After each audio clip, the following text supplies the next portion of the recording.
E hoje eu estou aqui, Daniel Reis, ele que é pastoralista para a igreja Arnice.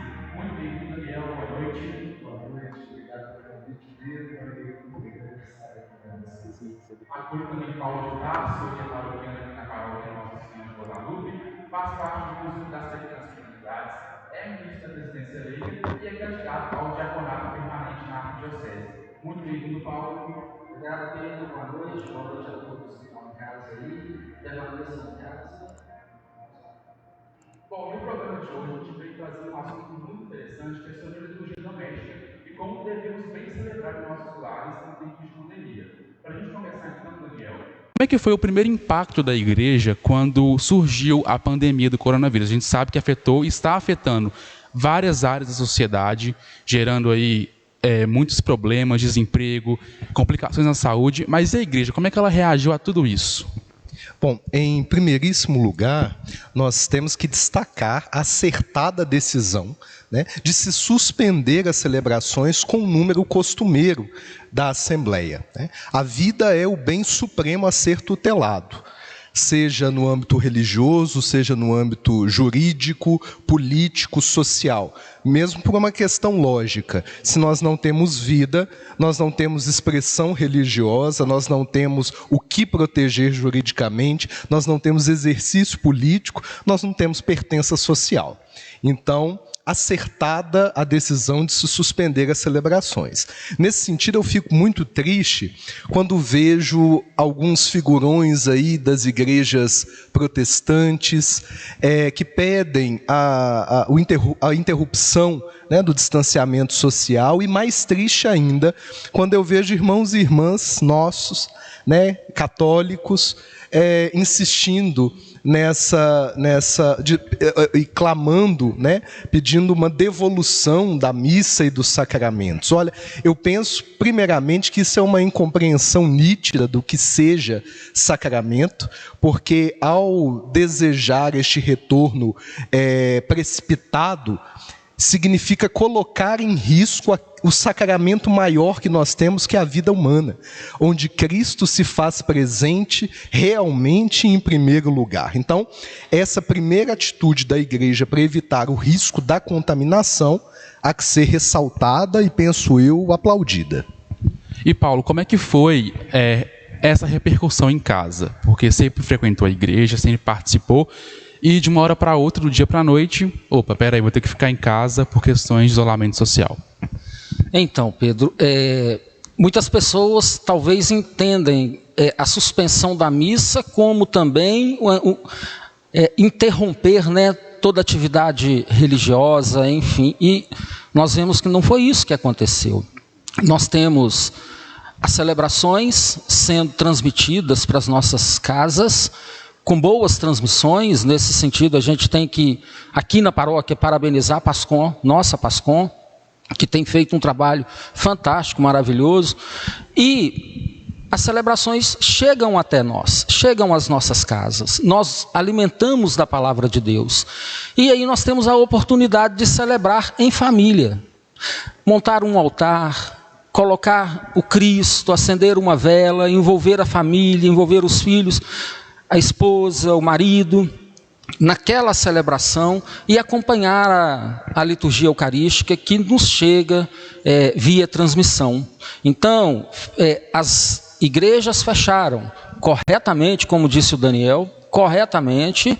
Nós não podemos ser irresponsáveis de forma alguma, mas a Eucaristia continuou, a celebração eucarística continua chegando para nós com magnífica perfeição.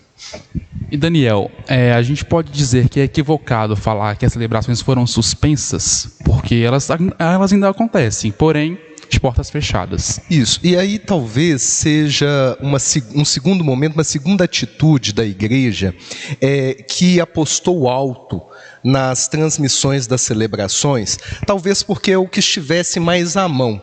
Logo saltou aos olhos, né, essa possibilidade das transmissões, e ela foi priorizada, né? E aí é nesse ponto que eu acho que a gente precisa refletir até, porque nesse sentido de, no primeiro momento, já se priorizar e incentivar insistentemente as transmissões, nós deixamos de priorizar algo a partir do que poderíamos ter feito, que é aplicar a metodologia do Concílio Vaticano II.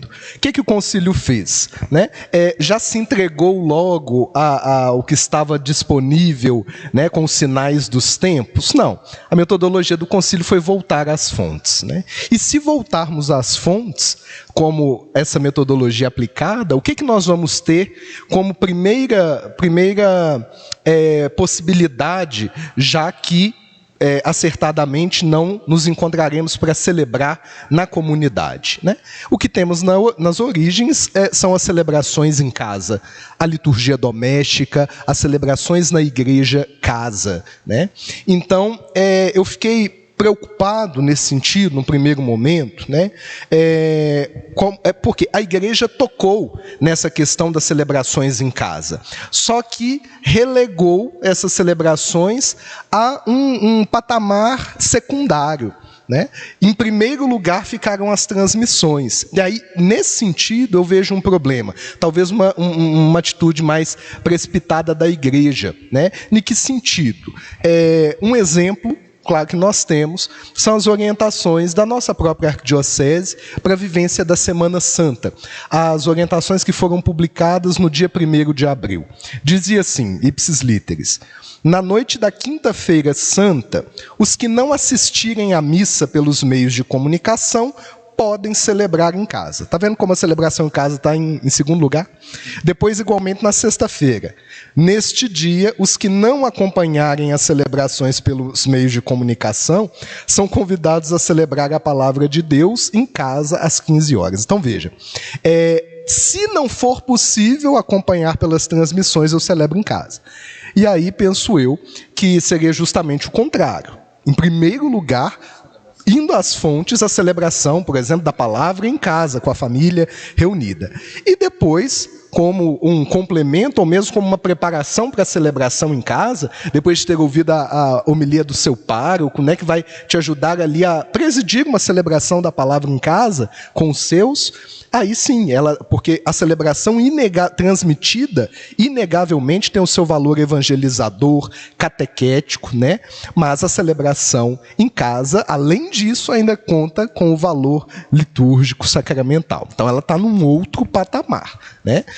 Nesse sentido, na liturgia da comunidade, em tempos, vamos dizer assim, de normalidade, nós temos a igreja doméstica, mais a igreja comunidade, juntas, celebrando. Se algo me impede, e com justeza, de celebrar com a minha família, mais a minha família na fé, naturalmente o que vem primeiro é a celebração com a minha família doméstica. Né? Então, essa deveria ser a ordem lógica nesse sentido. Né?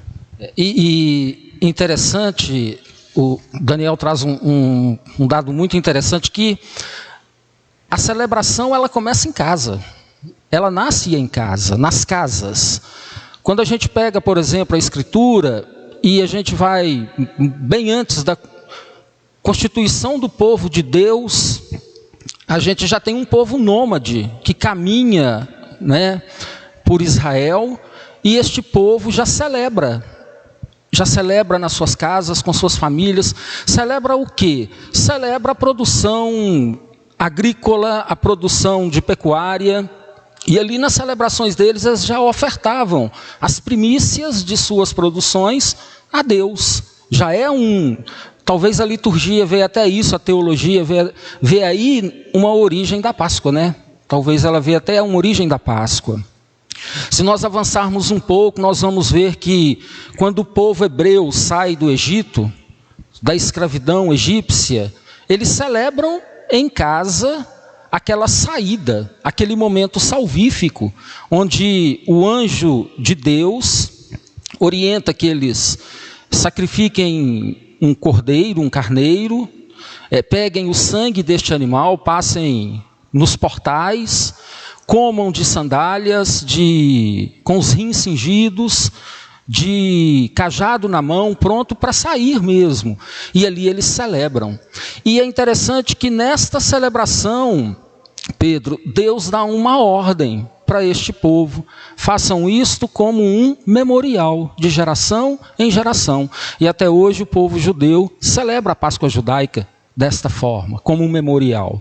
Se nós avançarmos mais ainda, nós vamos ver que o povo que sai do Egito e entra no deserto, este povo também celebra. Eles celebravam a Deus cotidianamente. Nós temos, se a gente avançar lá para o Evangelho de Jesus, Jesus celebra nas casas. Jesus entra na casa de Marta, entra na casa de Maria e celebra. Na casa de Lázaro. Jesus entra em Jerusalém, na Semana Maior, e aí ele pede para 2 de seus discípulos: o quê? Arrumem uma casa para nós celebrarmos a Páscoa. E é interessante que na celebração da Páscoa, que Jesus faz com seus discípulos, 2 coisas a gente pode observar. A primeira, nós vamos ver a narrativa da instituição da Eucaristia por Marcos, Mateus e Lucas como sendo o partir do pão.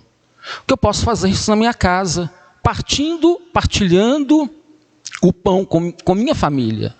No momento ali de almoço, da minha refeição, eu posso abençoar aquela refeição, agradecer a Deus por ela, mas também lembrar que tem muitos que não têm esta refeição que eu estou tendo na minha mesa, por N motivos, e que precisam, talvez, da minha ajuda, para que possam ter a refeição à mesa.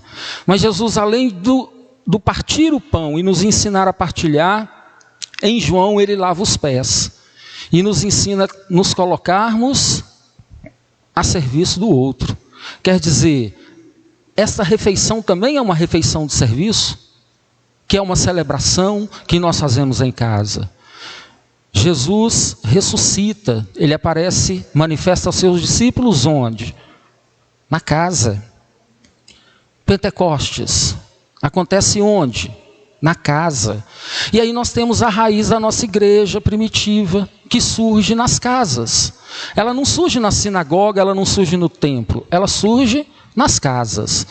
Movimento este que aqui na paróquia Nossa Senhora de Guadalupe, nos fundamentou no movimento das pequenas fraternidades que nós temos aqui, que são grupos de irmãos que se reúnem semanalmente nas casas para partilhar a palavra, partilhar o pão, e que é muito mais do que uma reunião, muito além.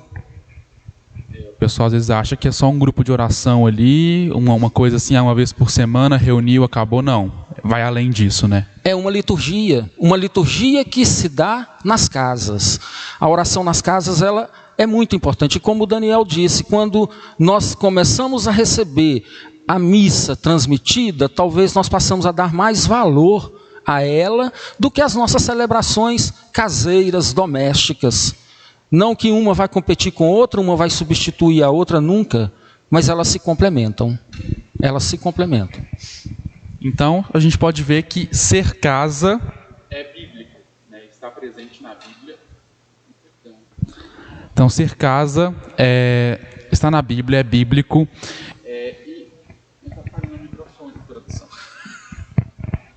Então, antes a gente está pensando, depois a gente higieniza o microfone aqui, que vai entrar o novo ali, a gente passa o álcool em gel. Então, ser casa, ser igreja em casa é bíblico, está no Antigo Testamento, no Novo Testamento. E antes a gente pensar numa igreja cheia, novamente, o templo lotado, e que a gente pode fazer para celebrar em casa, porque o pessoal acha que a celebração acontece só aqui na igreja, entre 4 paredes, com o padre no altar presidindo a celebração, é a comunidade. De fato, o povo de Deus é o principal personagem para a Eucaristia acontecer, porque sem o povo de Deus não tem Eucaristia, sem Eucaristia não tem povo de Deus. Mas em tempos de pandemia, Daniel, o que a gente pode estar fazendo para estar celebrando em casa? Tem um microfone aí? Deixa eu passar aqui para ele. Então, eita, que hoje... Será que não está saindo? Acho que tem que aumentar o volume lá, pessoal. Eita. Acontece, problemas ao vivo é assim mesmo. A gente... Som. O dele é o 16. 15, se eu não me engano. Teste som. Ei, som. Teste. Aí voltou.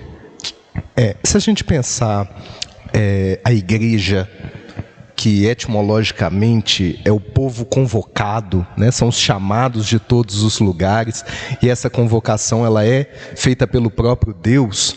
A Sacrosantum Concilium número 2 é uma expressão muito bonita, diz que a igreja, a liturgia, ela mostra a igreja como estandarte erguido diante das nações, para dizer que quando o povo de Deus se reúne para celebrar, a igreja, que é uma realidade sacramental, se torna visível, né? Como uma bandeira erguida diante dos povos e nações. Então olha que bonito, a liturgia realiza a igreja realiza a liturgia, né? Agora, é possível reunir o povo de Deus fora do templo? Naturalmente, né? E sobretudo se a gente pensar neste templo doméstico da igreja casa, porque o templo, em última análise, ele é prescindível. Agora, a liturgia não. Ela é imprescindível, eu não posso abrir mão dela, né? Agora, nesse sentido, o que nós temos que ficar atentos? Sobretudo na relação com a transmissão, né? Que é o quê?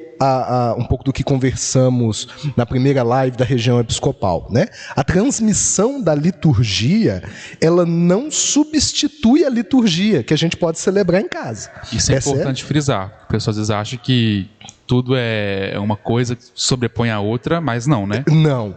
Para dizer, a transmissão da liturgia, ela não substitui a liturgia que a gente pode celebrar em casa, porque transmissão da liturgia não é liturgia, é transmissão. Se a gente pensar num discurso mais ontológico, né, para dizer assim, mas um exemplo para facilitar, né? Em casa, nós assistimos à transmissão do jogo de futebol. Percebe? A transmissão em si não é o futebol que acontece lá no campo, né? No nível da experiência, inclusive, né? Uma coisa é a torcida que está lá no estádio, tem mais sentidos ativos e a sua presença do que quem está torcendo de casa no sofá. Então, só para dizer, né? O futebol está acontecendo no campo. A transmissão dele não é ele, né? Então, se a gente pensar, uma coisa é assistir à missa, né? Que tem, volto a dizer, as celebrações transmitidas, valor evangelizador, valor catequético, né? O Diretório de Comunicação na Igreja no Brasil afirma isso, ninguém está colocando em dúvida. Mas só que outra coisa muito superior, né? É celebrar, por exemplo, a palavra de Deus em casa, com a família reunida, que além desse valor evangelizador, vai ter um valor litúrgico sacramental. Então ela está em um outro nível. É por isso que eu dizia inicialmente que ela deveria ser priorizada, né? Nesse sentido. Quando a gente fala da sacramentalidade, né, é isso, é exatamente isso. É a sacramentalidade que eu faço na minha casa. Por exemplo, num contexto mais amplo, a bênção é uma sacramentalidade, né? E eu, por exemplo, não consigo ficar sem a bênção da minha mãe. Eu tenho que, toda vez que eu vejo a minha mãe, benção, mãe. Eu não faço isso com meu pai, porque eu não tenho ele mais aqui, mas é uma sacramentalidade, né? Então nós temos as sacramentalidades que se complementam com esta, elas se complementam. Isso é muito importante ser reafirmado isso. E que podem ser realizadas nas nossas residências, nas nossas casas, como liturgias domésticas, com grande perfeição, né? A você que está em casa, deixe também aqui nos comentários sua pergunta para o Daniel e para o Paulo responderem, claro, na medida do possível, para a gente poder ter essa interação com você, suas dúvidas, suas sugestões, seus questionamentos. Então, muitos lares nunca tiveram essa proximidade que estão tendo agora, né? A gente conversou semana passada com o Padre Williams e com a Micheline, justamente isso. Os lares se estreitaram-se os laços nos lares. Famílias que não se viam começaram a se ver, e isso pode ser um pontapé inicial para aquelas famílias que nunca tiveram a igreja doméstica em casa, nunca foram à igreja doméstica, começar agora, se incentivar, reunir ao redor da palavra. Eu acho que é um momento oportuno, né, Daniel? Daí que está, porque para mim esta é outra razão, né, para se priorizar as celebrações domésticas, a liturgia familiar, né, porque além de fomentar o amor, a fraternidade e as demais virtudes evangélicas ali na família, ainda por cima reforça os laços, né, familiares. Então, nesse sentido que você recordou a live da semana passada, né, é justamente além desse aspecto sacramental que Paulo lembrava que essas celebrações gozam, eu tenho a grande oportunidade de conviver com a minha família, que no tempo anterior, vamos dizer assim, à pandemia, muitas vezes não era nem possibilitado pela correria do dia a dia, né? E nesse sentido, pensando sempre o link aqui com as transmissões, se eu só assisto, né, pelos meios virtuais, mas eu não celebro em casa, corre-se o risco da virtualização da fé que Papa Francisco apontou na sexta-feira da oitava Pascal, dia 17 de abril, em sua homilia em Santa Marta. E que tem sido usado como contra-argumento, né? Descontextualizado, né, justamente para abrir pedir, as igrejas. Exato. De novo. Não é nesse sentido, né? Nesse aspecto que eu estou dizendo, veja o que o Papa disse, né? A igreja, os sacramentos, o povo de Deus são concretos. Esse virtual, né, ele é para sair do túnel, diz o Papa, não para permanecer nele. Contudo, nós vamos permanecer nele até que os nossos irmãos e irmãs não corram risco, né, para poderem celebrar tranquilamente em comunidade novamente, né? Então, é só para tomar cuidado, vamos dizer assim, para o tiro não sair pela culatra, da supervalorização das transmissões. Porque quando essa pandemia passar, o risco que a gente tem, né, é que as pessoas se acostumem de tal forma e pensem que tem o mesmo valor, que deixem de participar da comunidade celebrante. Agora, com as celebrações domésticas, a gente já não tem esse risco. Não tem contraindicações, mas pelo contrário, né? Se eu priorizo a liturgia doméstica, os frutos que isso ainda poderão render após a pandemia só podem ser bons, porque além de reunir de novo a família doméstica com a família na fé, eu continuarei me reunindo para celebrar, por exemplo, o dia de semana, né, a celebração da palavra, a liturgia das horas, o ofício divino das comunidades, enfim, ou uma léxio divina, com a minha família em casa. Então, os frutos de priorizar as celebrações domésticas seriam, não teria riscos como os que a gente conta com o incentivo exacerbado da transmissão. Foi para onde todo mundo correu e pode gerar confusão na cabeça dos fiéis.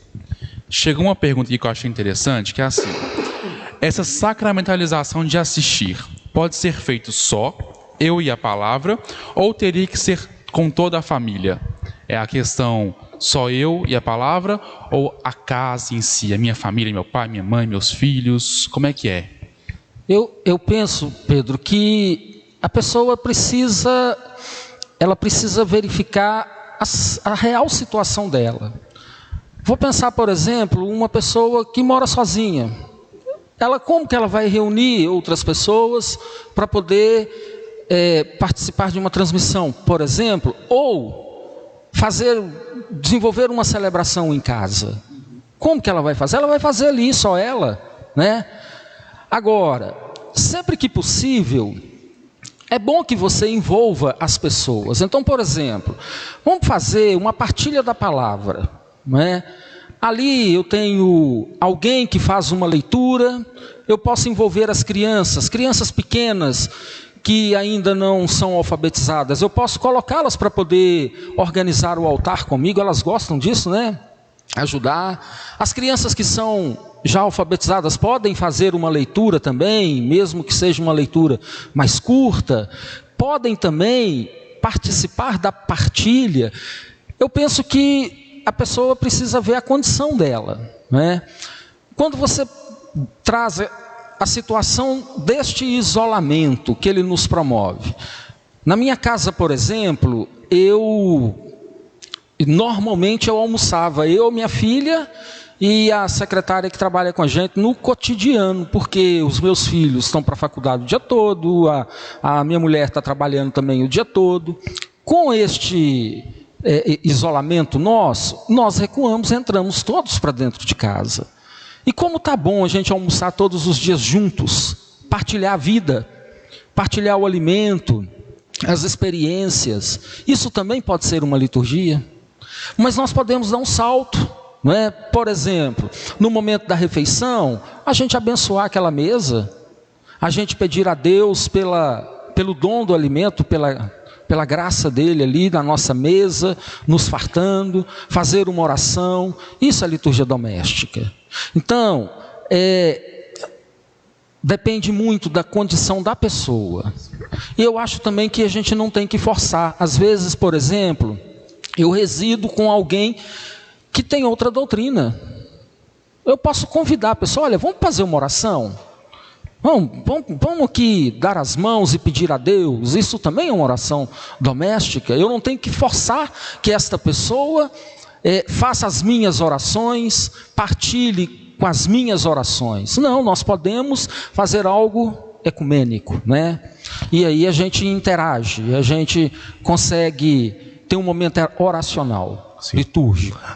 Naturalmente, né, a liturgia é um ato eminentemente comunitário, mas pensando os casos que o Paulo bem lembrou aqui, né, as pessoas que vivem sozinhas, como que podemos fazer, né, nesse sentido? Olha, a experiência com a palavra, seja, que não é infelizmente tão difundido, mas da liturgia das horas do ofício divino das comunidades, né, mas uma Lectio Divina sincera, autêntica, entregue, né, como não dizer que é uma liturgia doméstica, como Paulo nos aponta aqui.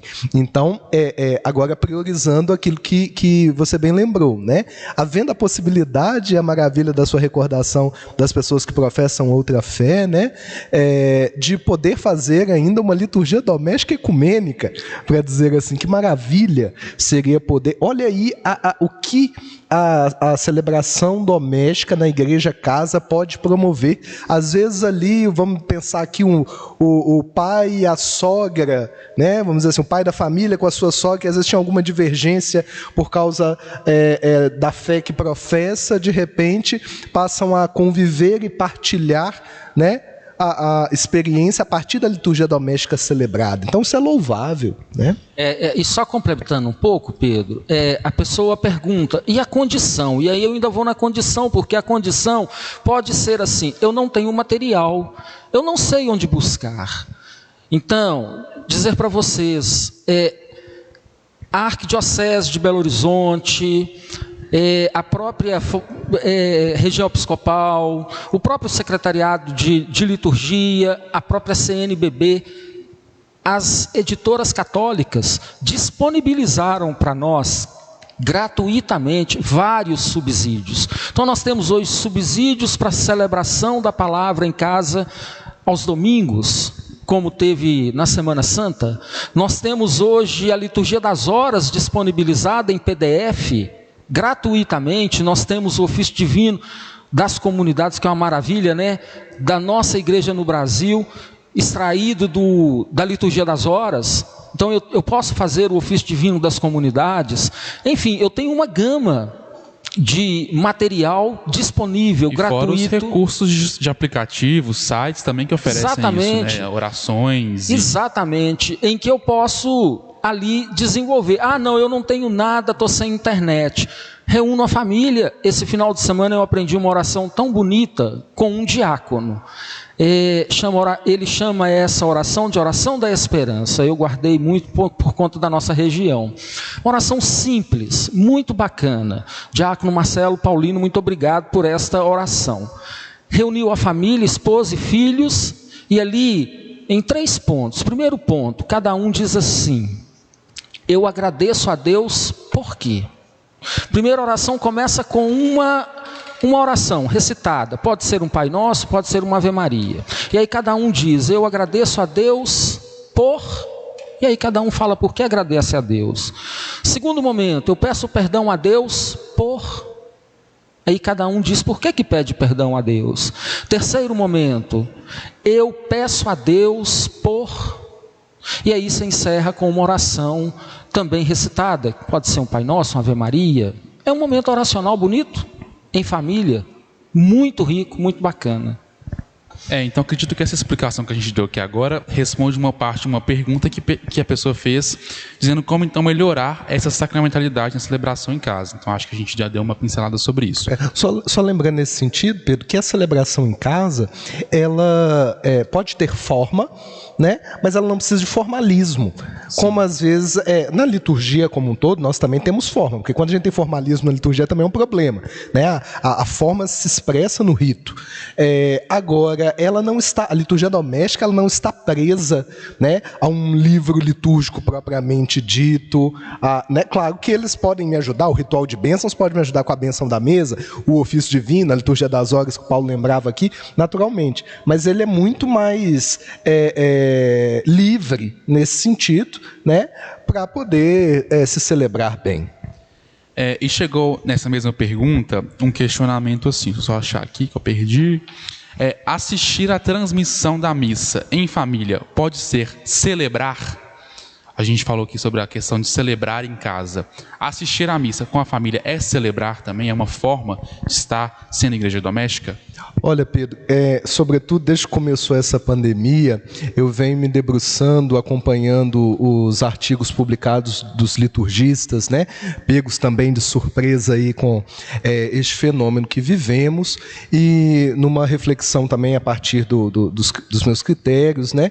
O que eu venho acompanhando e percebendo, né, é que tanto termos como participar, tão caro, né, ao Concílio Vaticano II, e celebrar, ligados à liturgia, eles exigem a presença, né, para a gente não nivelar e dizer que a transmissão da celebração tem valor sacramental e celebrativo, né? Vejam assim, se eu começar a dosar, eu vou ter uma série de problemas, né? Se você estiver na China, vou te colocar um lugar talvez, né? Estiver ali na Austrália, coronavírus, né? Assim, não. E nós estivermos aqui e quisermos celebrar o seu aniversário, se você ligar lá a sua webcam, a gente ligar daqui, a gente fizer um bolo aqui para você, cantar parabéns, você vai ver, vai até ouvir o parabéns, mas você não vai comer o bolo, né? É aquilo que a gente já brincava antes para dizer, antes da pandemia, né?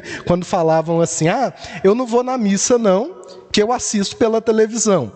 Aí a mãe ou a avó fala assim, então tá bom, na hora que você tiver com fome, então você liga no MasterChef. Para dizer assim, que nós temos limitações a partir da virtualidade, né? Eu não sei se podemos dizer que estamos num período de exceção litúrgica em que é possível falar em celebração, em celebrar pelo virtual, sendo que nós temos essa possibilidade que tanto já falamos aqui, que é de fato celebrar, né, em casa, tantas possibilidades como levantamos aqui. E também celebrar em casa é um incentivo à questão do laicato, né, dos leigos, porque a gente vê que assim, ainda tem uma dificuldade muito grande na igreja hoje em aceitar os leigos como protagonistas de uma evangelização neste tempo que a gente está vivendo, né? Duas coisas que tanto se fala: o protagonismo dos leigos e a retomada tão bonita e ainda pouco explorada, às vezes só fica na palavra, mas na prática não se vê, é o sacerdócio comum dos fiéis. Investimos e falamos tanto da superação do clericalismo e da redescoberta do sacerdócio batismal. Aí quando chega a hora da gente exercer esse sacerdócio batismal, a gente fala, não, assiste pela televisão, retomando aquela dependência do ministro ordenado, ainda que nesta forma limitada, que é a transmissão. Percebe? Então, tanto essa questão do protagonismo do leigo, que nasce do sacerdócio comum dos fiéis, ela também fica apagada, ou só na palavra, porque uma forma que a gente poderia de praticá-la, incentivando e priorizando as celebrações em casa, como exercício desse sacerdócio batismal, a gente não faz. E quando isso não acontece, a gente volta no modelo antigo de igreja, né? Apenas o padre, o papa, o bispo, e o padre de novo, e o diácono. Então, assim, acaba que até que o diácono é uma figura um pouco mais leiga, um pouco mais, né, o diácono permanente, acredito. Para todos os efeitos, ministro ordenado. Mas... É o consumismo litúrgico, né? Alguém faz por mim, alguém faz para mim, que eu não posso fazer, eu não dou conta. Claro, nós somos povo sacerdotal pelo batismo. Nós podemos celebrar alguns ritos, nós podemos celebrar. E não reconhecemos isso muitas vezes. A gente, sou batizado, pronto, tá, só vou à missa ali na igreja, vou ali naquela pastoral, acabou, mas espera, e meu sacerdócio, né, que a gente recebe no batismo? E uma coisa, Pedro, com essa pergunta intrigante, oportuna, que nos faz pensar sobre essa virtualização da fé, se é possível celebrar ou não, o que eu penso também? Aqui não se trata de querer engaiolar o Espírito Santo e falar para onde que ele sopra, não é questão disso, né?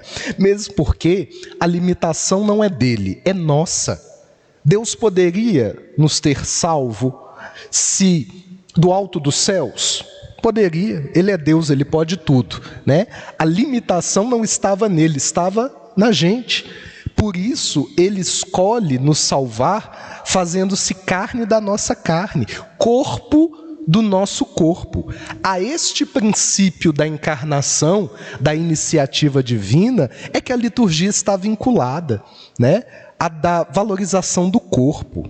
E, poxa vida, nós já ficamos tantos séculos negando o corporal, né, em favor do espiritual, do mental, que quando o Concílio Vaticano II tem a coragem de nos devolver isso que nos é próprio pelo batismo, que falávamos do sacerdócio comum dos fiéis, e do direito e dever, que é a participação ativa, plena, consciente, né?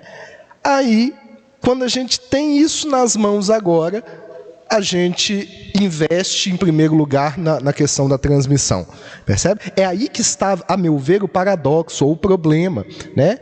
Que poderíamos ter caminhado num sentido melhor, valorizando em seu devido lugar as transmissões, mas não levando muitas vezes o povo de Deus a erro de pensar que se trata da mesma coisa, porque, e não digo só por mim, mas desses estudiosos da liturgia aí, de Santa Justina em Pádua, do Santo Anselmo em Roma, do Instituto de Paris, que vem refletindo seriamente sobre esses impactos, né?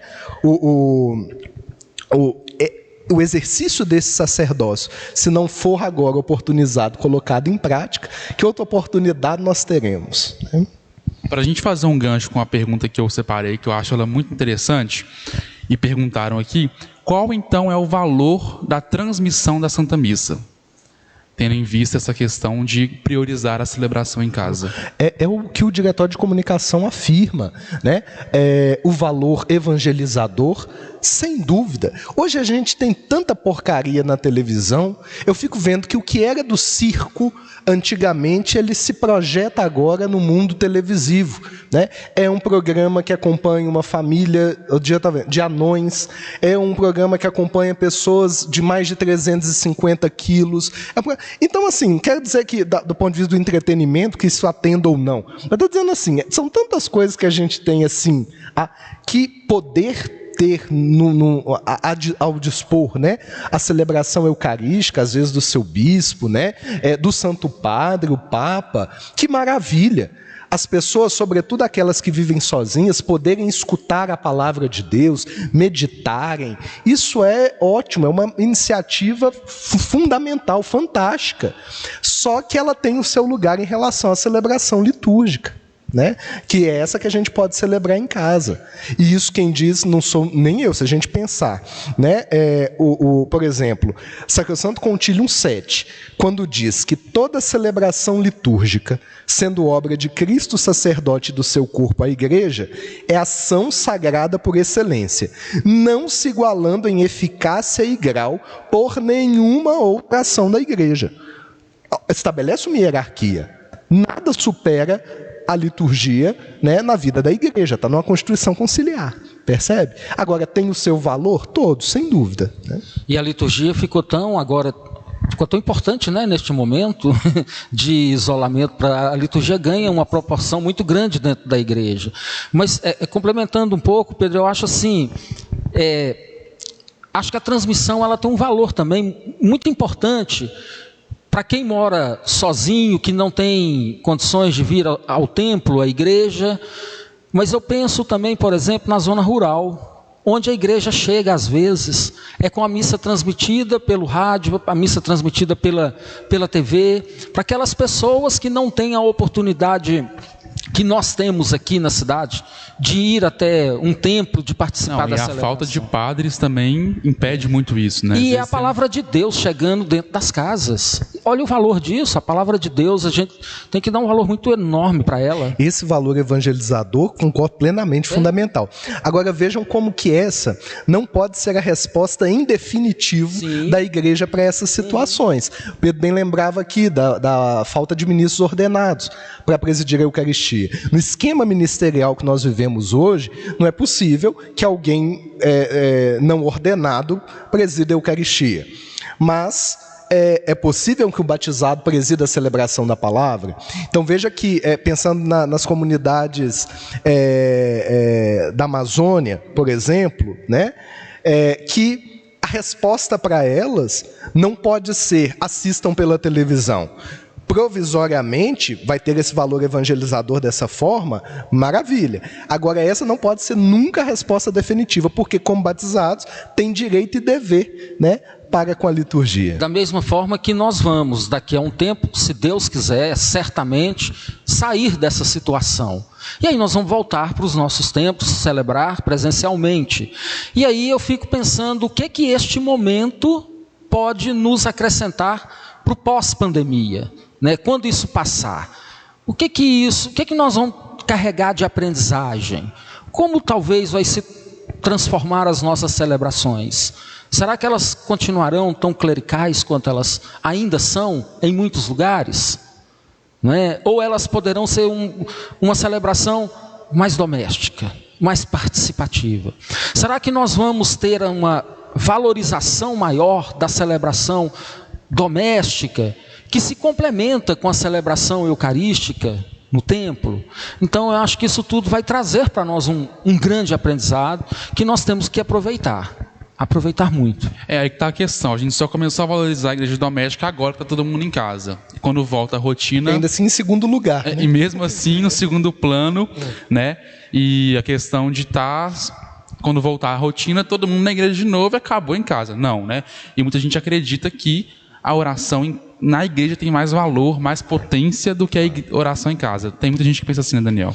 Sim, e aí aquilo que a gente dizia quando eu retomava aqui a Sacrosanto Contílio número 7, que apregou que nenhuma ação da igreja se iguala em eficácia e grau, para dizer que na missa participada, vamos dizer assim, na comunidade onde está a família doméstica e a família na fé, né, ali, pela própria leitura da Sacrosanto Contílio, nós percebemos que ela é mais forte, ou pelo menos ela é a primeira, indispensável fonte do espírito cristão, como diz lá. Né?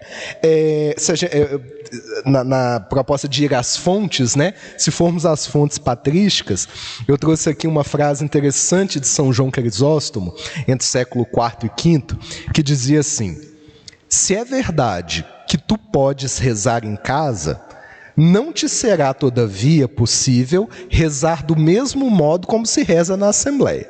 São João Crisóstomo está fazendo aqui uma diferenciação para dizer que a oração primeira e indispensável, né, é aquela em comunidade.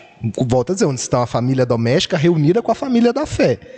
Agora, se eu celebro na comunidade ou em casa, é celebração litúrgica, que a gente dizia que a liturgia que é imprescindível, não o templo, né? Então, diferentemente, porque se eu só assisto pela televisão, computador, celular, etc., não é a liturgia, é a transmissão dela. Então, pensar esses lugares, esses valores. Por maior valor que tem evangelizador, é o próprio magistério da igreja que faz essa hierarquia, percebe? Agora, quando a gente retoma a história do sacerdócio comum dos fiéis, aí é o que a gente tem que usar de argumento para dizer, olha, a celebração litúrgica na minha casa ela é tão liturgia né, quanto a celebração litúrgica na comunidade. Aquela é a primeira, onde eu junto toda a família e mais a família na fé. Não podendo estar com a família na fé, eu estou com a família doméstica celebrando a liturgia. Percebe? Nesse sentido. E quais são as formas de celebrar essa liturgia em casa? Através, é claro, dos roteiros, mas há uma celebração em específico, uma celebração mais direcionada? Como é que é essa celebração em casa? Aquilo que conversávamos um pouco aqui, o Paulo apontava, acho que de uma forma geral, talvez o mais acessível, não com toda a forma prevista para uma celebração da palavra na comunidade de fé, vamos dizer assim. Todo rito, né? Todo rito, que também é imprescindível, né? Como disse, o rito ele é necessário, ele é o elemento mediador, né? Mas, porque não quer dizer também que é porque em casa a gente vai fazer de qualquer forma, né? Mas é mais livre, então uma celebração da palavra, né? Mais despojada, a liturgia das horas ou ofício divino das comunidades, né? Que maravilha seria rezar essa versão popular da liturgia das horas, que é o ofício divino das comunidades, com a família cantando os salmos, os hinos bíblicos, escutando a palavra de Deus, né? Então acho que são as principais formas que nós temos. Agora, o Paulo lembrava os roteiros, tantos que temos aí, né? Gostei de modo muito especial, o das irmãs Pias Discípulas do Divino Mestre, do Apostolado Litúrgico, que a irmã Penha Carpanedo está organizando e promovendo. Sóbrios, simples, valorizam a ritualidade, né? Mas, vamos dizer assim, fáceis de serem celebrados, sem rubricas e cerimoniais complicados, né? Que fluem com uma naturalidade muito bonita, que algo que eu sonho ver, né, que o Paulo bem recordava aqui, que é depois que voltarmos, projetar na nossa liturgia da comunidade de fé a traços da liturgia doméstica. Voltar a sermos de fato, né, família de Deus, e na liturgia família de Deus em festa. Né? Então é importante que a gente pense. E aí fica inclusive uma sugestão, por exemplo, para o PASCOM, de pegar elementos do ofício divino das comunidades e postar cotidianamente, para que as pessoas possam começar a familiarizar com este rito, com essa liturgia. Mas complementando um pouco também, Daniel, eu queria falar um pouquinho sobre as piedades populares, que as pessoas também costumam desenvolver nas suas casas. Por exemplo, a novena, né?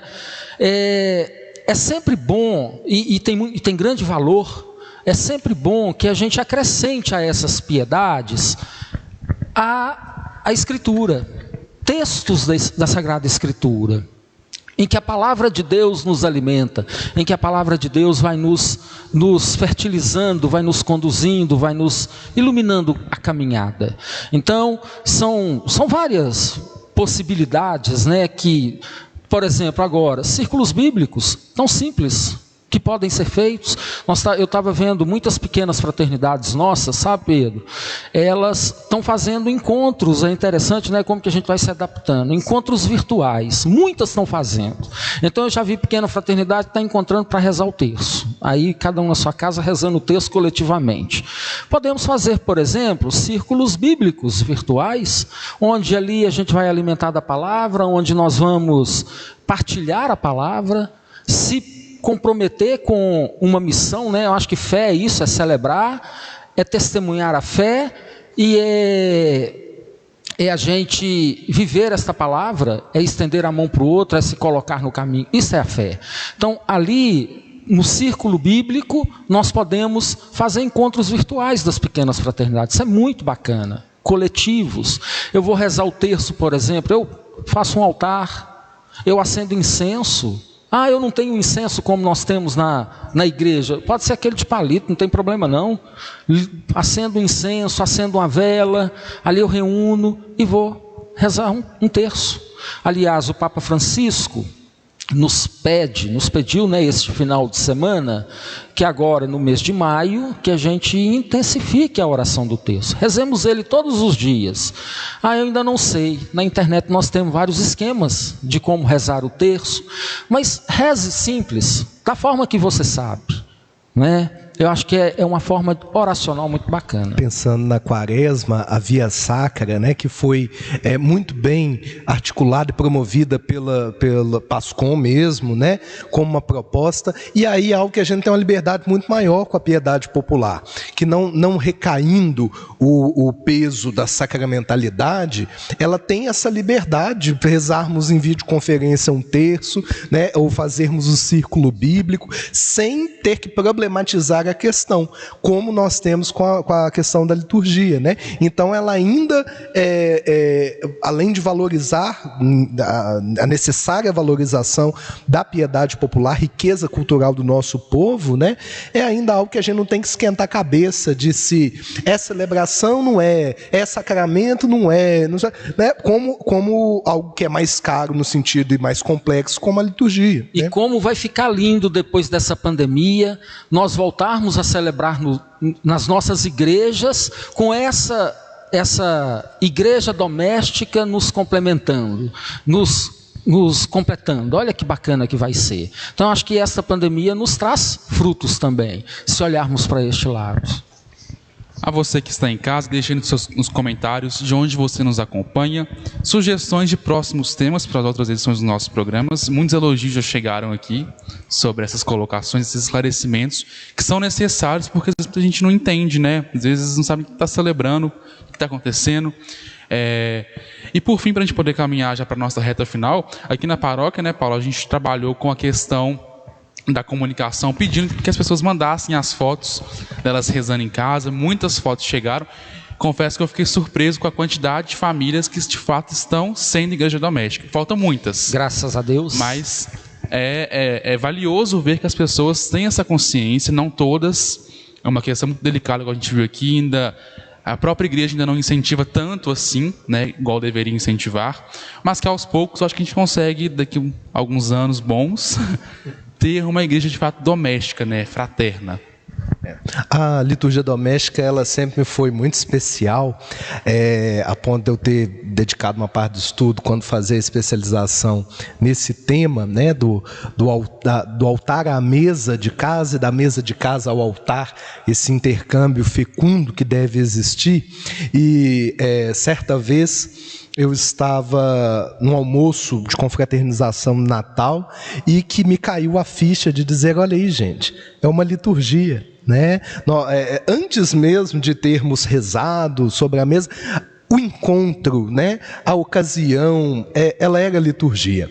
E aí depois eu sentei e fui pondo no papel alguns versos e acabou virando um pequeno poema, né, que eu intitulei justamente de Liturgia Doméstica. Então, com a licença poética, né, ele diz assim: o canto da cozinheira com a panela no fogo, vem aí o meu povo para aqui se fartar. De longe o alho amassado, ungido no azeite, começa a cheirar. Este é o incenso da casa, faz pensar no deleite do alimento a esperar. Paramentada com seu avental, ela serve a comida, gesto sacramental. Um cuidado e carinho assim só podem advir de um amor sem igual. Na ausência do sino, repicar dos talheres convida, está pronto. Venham todos comer, eis que já está posta a mesa do encontro. No banquete da vida se reforçam os laços da fraternidade. Na conversa amiga, uma bela cantiga, no amor, a unidade. Entorna-se a taça, manchando a toalha, com um sorriso, o perdão. Família unida, sentados à mesa, eis aí a beleza, fez-se ali comunhão. Olha, o papo hoje foi muito bom, esclarecedor, o pessoal gostou. Querem que continue o Guadalupe em Pauta? Nós vamos trabalhar para, depois da pandemia, a gente continuar tendo esses tipos de live, porque eu acho que também são momentos oportunos para quem não conseguir vir a uma palestra, vir a um encontro presencial, está acompanhando pela internet. Então, para que isso aconteça também, deixe sugestões de pauta, sugestões de temas, para que a gente possa estar trabalhando. Quero dar um oi para a galera dos bairros Castelo, aqui, nossa região, bairro Glória, Conjunto Celso Machado, bairro Planalto, São José, bairro Ouro Preto, vamos ver. Alípio de Melo tem gente também. Dos Estados Unidos, tem gente acompanhando a gente, olha só, nossa live chega sem fronteiras. Jardim Alvorada, Vamos ver onde mais aqui tem gente. Buritis. Tem muita gente aqui, muitas pessoas. Bairro Castelo de novo. Você que ainda não conhece as redes sociais da paróquia, está aparecendo na sua tela um QR Code para você escanear e seguir nosso Instagram, onde a gente posta conteúdos todos os dias, toda semana tem algo muito especial para você. Sobre os roteiros mencionados aqui, os roteiros celebrativos, vou pegar com o Daniel alguns sites, alguns links e iremos disponibilizar também na nossa aba de notícias no site da paróquia. Você que não conhece, tem muitos artigos, textos, reflexões e acontecimentos da igreja no nosso site. É só acessar o nosso site também que aparece aqui embaixo para você. Agradeço a presença do Daniel, que nos conduziu aqui com uma bela reflexão. O Paulo também pela disponibilidade. Obrigado a vocês. Foi muito esclarecedor. E, Daniel, quem quiser tirar alguma dúvida com você, como é que eles podem te procurar para poder conversar mais? Como é que é? Você está disponível para atendimentos? Claro. Qualquer coisa, sempre a serviço, né? Podem mandar no e-mail pastoralista.liturgia@gmail.com. Ok? O Daniel já deu curso de ministro aqui, que eu fiz no semestre passado, foi assim, top demais, o pessoal gostou. Algumas verdades nuas e cruas que a gente discute sobre a liturgia que a gente não conhece, mas que são necessárias, foi assim, esplêndido. Paulo, muito obrigado também pela sua participação. Quem quiser participar de pequenas fraternidades, agora não tem como reunir em casa presencial com todo o grupo. Como que pode fazer depois que passar a pandemia? Eu também quero agradecer, Pedro, pela oportunidade, me colocar à disposição aí de vocês. Quem quiser participar de pequena fraternidade, pode mandar para a gente. Posso deixar meu telefone, depois disponibiliza meu telefone no site da paróquia, e aí nós vamos fazer o encaminhamento dessas pessoas assim que nós retornarmos, porque neste momento nós precisamos escutar as autoridades sanitárias, a ciência, escutar os médicos, quem tem competência, e permanecer em casa, que é a melhor medida para que a gente evite que este vírus dissemine e mate mais pessoas. Então, quem quiser participar será muito bem-vindo. Pode pegar meu telefone no site da paróquia depois e fazer o contato. Nós vamos fazer o encaminhamento tão logo a gente retorne. Muito obrigado. Quantos grupos aqui na paróquia? Nós hoje temos 58 pequenas fraternidades ativas em funcionamento. Aproximadamente uns 700 membros participando, que se reúnem semanalmente, nas casas. Como a igreja primitiva, como ela surgiu em Atos dos Apóstolos, capítulo 2, versículos de 42 a 47. Então é mais uma forma para você intensificar a sua igreja doméstica aí no seu lar. Muito obrigado pela sua companhia, pela sua audiência. Um beijo grande e até o próximo Guadalupe em Pauta.